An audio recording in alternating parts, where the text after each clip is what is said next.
Hello, I'm glad you joined us today for another episode of Glass with a Class. I'm June Anderson and I love depression glass. I love showing it and I love talking about it. I'm not an expert by any stretch of the imagination, but I do love it. And like anyone else with a hobby, I love talking about it.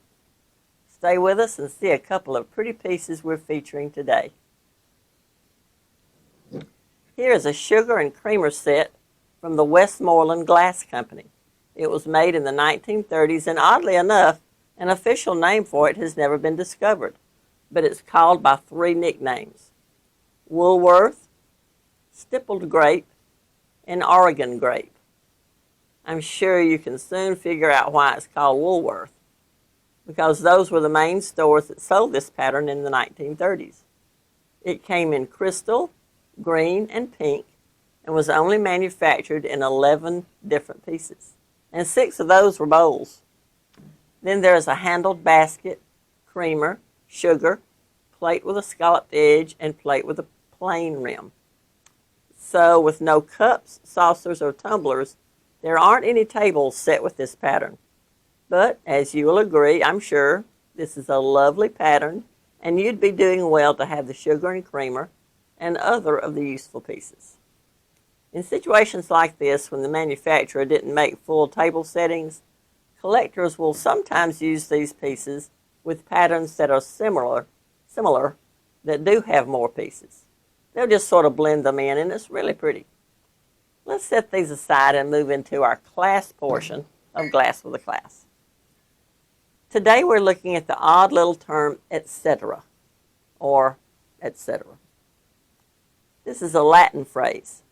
Et means and cetera means the rest, and the rest.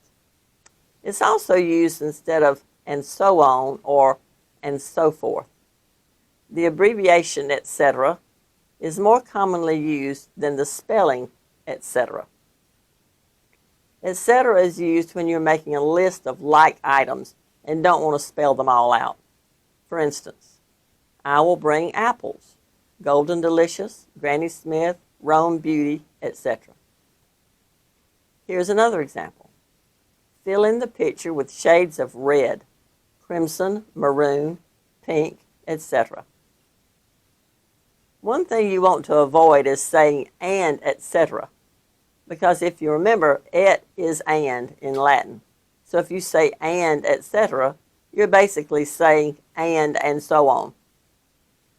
I don't think etc. is in the Bible, but here's a good verse for today.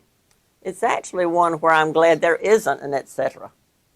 It's from 1 Corinthians chapter 6, verses 9 and 10, which says, "Or do you not know that wrongdoers will not inherit the kingdom of God? Do not be deceived, neither the sexually immoral, nor idolaters, nor adulterers, nor men who have sex with men, nor thieves, nor the greedy, nor drunkards, nor slanderers, nor swindlers will inherit the kingdom of God." Well, that's the end of this episode. I hope you'll join us next time when we see more lovely glass and learn a little something about the English language. God bless you and yours. Bye-bye.